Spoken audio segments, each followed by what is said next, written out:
इन मनुवादियों का राज अब नहीं चलने देना चाहिए। इसलिए आपके चैनल के माध्यम से मैं अपील करता हूं SC ST OBC Bahujan Samaj के लोगों से कि भाई आज यह जो बहुजन संसद है इस निष्कर्ष पे पहुंचा है, ये मनुवादी लोग दोबारा सत्ता में नहीं आना चाहिए, नहीं तो दोबारा से कमर में ये लोग जो है कमर में झाड़ू और गले में हरिया टंगवा दें। इनका मनुस्मृति महिलाओं को इतना सम्मान देता है, इनके दृष्टि में एक पवित्र काम था, उसमें एक महिला का क्या काम, राष्ट्रपति हो गई तो क्या हुआ, है तो औरत, लड़ाई तो जारी रहेगी। हमने तो पानी पीने का हक, कपड़ा पहनने का हक, खाना खाने का हक सब लड़कर हासिल हुआ।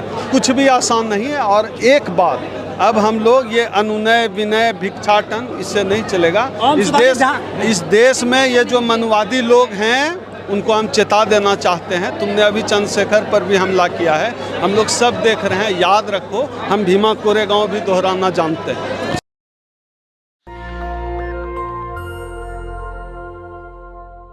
संसद में जो हमारे परिसंघ के राष्ट्रीय अध्यक्ष डॉक्टर उदित राज जी पूर्व सांसद की अध्यक्षता में हुई, देश के लगभग 22-23 राज्यों के प्रतिनिधियों ने भाग लिया। वो आप देख सकते हैं पूरा हॉल भरा हुआ है। ये गुजरात से आए हैं। निष्कर्ष क्या निकला सर? चर्चा का निष्कर्ष ये निकला है कि आने वाला 2024 का समय बहुत नाजुक है, खासतौर पे बहुजन समाज के लिए।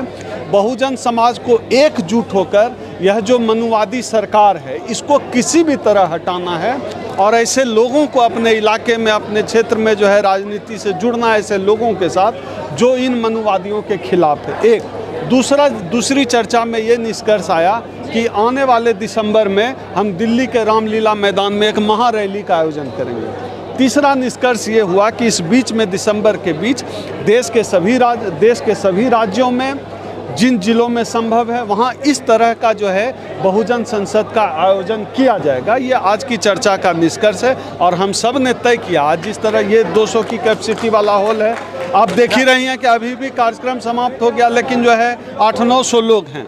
तो पूरे देश से जिस तरह से बहुजन समाज हमारे साथ आकर खड़ा हुआ है, जिस तरह से विश्वास दिखाया है, हमें यकीन है कि यह जो समानता की लड़ाई बाबा साहब डॉक्टर अंबेडकर ने शुरू की थी, या जो हक अधिकार की लड़ाई हम लोग लड़ रहे हैं, इस लड़ाई को जीतेंगे। सर, आपने कहा कि 2024 का आने वाला वक्त बहुत नाजुक है, साथ ही 2024 में चुनाव भी आ रहे हैं। इसीलिए तो नाजुक समय है, क्योंकि जो पिछले 2 बार से 2 टर्म से जो सरकार सत्ता में है वो लगातार SC ST OBC बहुजनों के खिलाफ काम कर रही है। हम इस खेल को समझते हैं। इन मनुवादियों का राज अब नहीं चलने देना चाहिए। इसलिए आपके चैनल के माध्यम से मैं अपील करता हूं SC ST OBC Bahujan Samaj के लोगों से कि भाई आज यह जो बहुजन संसद है इस निष्कर्ष पे पहुंचा है, ये मनुवादी लोग दोबारा सत्ता में नहीं आना चाहिए, नहीं तो दोबारा से कमर में ये लोग जो है कमर में झाड़ू और गले में हरिया टंगवा देंगे। इसलिए इस सरकार को, इस मनुवादी सरकार को हम हटाएंगे। बाबा साहब को मानने वाले लोग मैक्सिमम जितनी भागीदारी हो सकती है, जहां दलितों पिछड़ों की भागीदारी हो, जहां दलितों पिछड़ों की बात हो, उनके जाति का नेता ना हो, जाति की बात करने वाला नेता हो, ऐसी सरकार को हमारे समाज का लोग। जिक्र किया हमारी राष्ट्रपति द्रौपदी मुर्मू जी, अभी उनकी एक तस्वीर काफी वायरल हो रही थी ट्विटर में, मंदिर वाला, जगन्नाथ मंदिर गई थी, लेकिन मंदिर के गर्भगृह में जाकर उन्होंने पूजा नहीं की। वहीं दूसरी ओर अश्विनी वैष्णव मंदिर के गर्भगृह में मौजूद थे और मूर्तियों को छू भी रहे थे। आप देखिए क्या है कि बाबा साहब क्यों बौद्ध धर्म में गए, क्योंकि ये जो हिंदू धर्म है इनका, यह नफरत का धर्म है, यह छुआछूत का धर्म है, यह ऊंच नीच का धर्म है। आप ये बताइए, आज पूरे देश में जिस तरह से छद्म तरीके से जिस तरह से मुसलमानों को हम लोगों के खिलाफ खड़ा किया जा रहा है, क्या मुसलमान दलितों का दुश्मन है? क्या मुसलमान OBC समाज का दुश्मन है? जब हम 2 अप्रैल 2018 की लड़ाई लड़ रहे थे, इस देश का मुसलमान समाज हमारे साथ आकर खड़ा हुआ था। जब बाबा साहब चावदार सत्याग्रह कर रहे थे, सत्याग्रहियों पर मनुवादियों ने हमला किया तो मुसलमानों ने अपने घर में शरण दी थी। तो मुसलमान आज तक हमारे आरक्षण के खिलाफ नहीं हुआ, तो मुसलमान हमारा दुश्मन कैसे? मुसलमान हमारा दुश्मन नहीं है, मुसलमान हमारे साथ हैं, हमारे संघर्ष का, हमारे दुख के साथी। आप देखिए किस तरह से जो है पंजाब के हमारे सिख भाइयों को जो है ये खालिस्तानी बता देते हैं, किस तरह से मुसलमानों के साथ किस तरह का व्यवहार किया जा रहा है। पूरा देश एक अराजकता के दौर से गुजर रहा है। ऐसे में बड़े बदलाव की ज़रूरत है। और आज यह जो हम लोगों ने दिल्ली के कॉन्स्टिट्यूशन क्लब में आज हमने यह जो बहुजन संसद बुलाई है, उम्मीद है बदलाव की एक नई हवा बहेगी।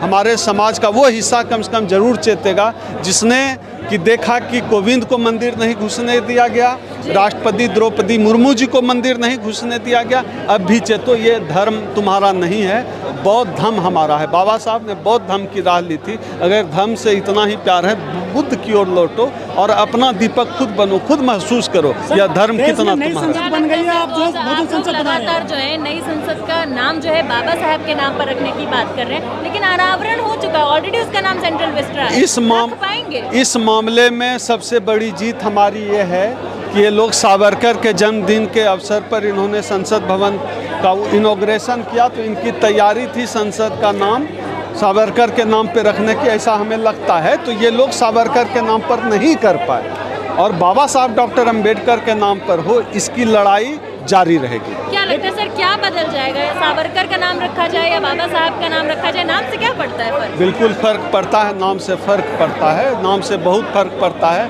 नाम से ही फ़र्क पड़ता है। जैसे कि मेरा नाम ओम सुधा जाटव हो, ओम सुधा खटीक हो, ओम सुधा पासवान हो, और दूसरी तरफ मेरा नाम ओम सुधा मिश्रा हो, ओम सुधा पांडे हो, ओम सुधा तिवारी, फ़र्क तो पड़ता है। तो फर्क पड़ता है संसद भवन का नाम इस देश में। और इशारा कर रहे हैं सर आप? मैं इशारा जिस ओर भी कर रहा हूँ लोग समझें, जिस ओर भी इशारा कर रहा हूँ, तो नाम से फर्क पड़ता है, मैं ये कहना चाहता हूँ। देश में नई संसद बन चुकी है, आप अपनी अलग संसद क्यों चाहते हैं बहुजनों की? नहीं भाई, अलग संसद नहीं चाहते, जो संसद है उसका नाम बाबा साहब के नाम पर हो। ये तो हम लोग एक चर्चा के लिए हमने संसद का नाम रखा, कार्यक्रम का नाम है बहुजन संसद, हम अलग संसद भवन नहीं चाहते। वीर सावरकर चले गए, चित्र पे वो किया गया, जाएंगे भैया। इस देश में अभी मनुवादियों का राज है, सावरकरवादियों का राज है, तो अभी तो उनकी तस्वीर लगेगी। नई संसद जो है उसका आप लोगों ने जिक्र किया कि आप लोग चाहते हैं कि बाबा साहब के नाम पर उनका नाम रखा जाए नई संसद का।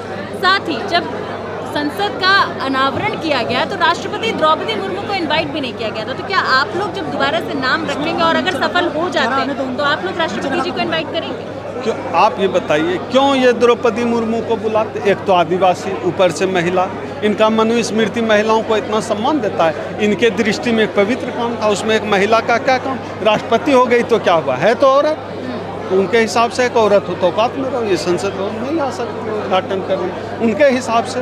लेकिन डॉक्टर अंबेडकर समानता की बात करते थे, अगर डॉक्टर अंबेडकर की विचारधारा काम करती तो माननीय राष्ट्रपति जी नई संसद का उद्घाटन करते। वो देश की प्रथम नागरिक हैं, उनसे बेहतर क्या विकल्प हो सकता था, उनके हाथ से होना था। लेकिन फोटो खिंचाऊ जो है हम लोगों को प्रधानमंत्री मिल गया है, तो फिर ऐसे ही चलता है। जिस तरीके के बदलाव की आप मांग कर रहे हैं और जिस तरीके की शर्तों की यहाँ आज आप लोगों ने चर्चा की, क्या लगता है वैसा बदलाव अब हो पाएगा और जिस जिस चीज़ों की आपने बात की वो सारी चीज़ें अमल हो पाएंगी?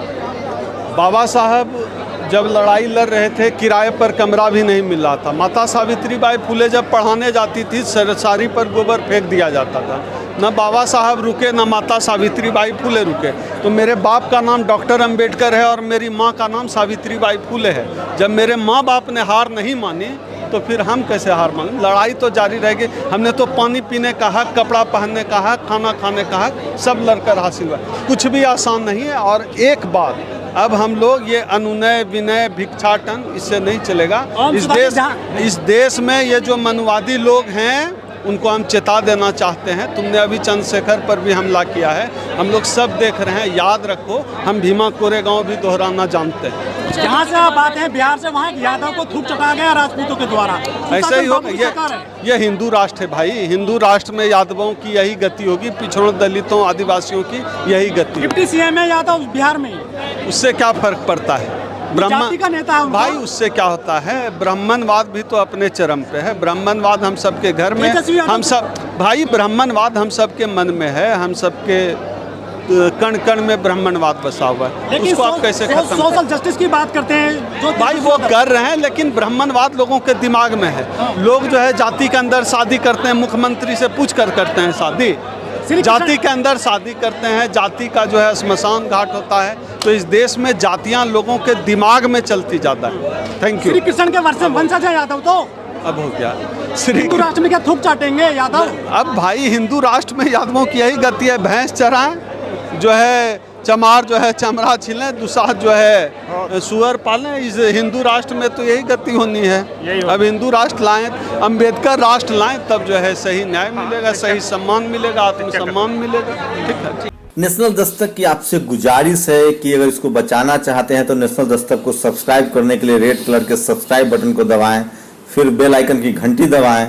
नेशनल दस्तक को बचाने के लिए बहुत जरूरी है कि हर खबर को शेयर करें, लाइक करें, कमेंट जरूर करें।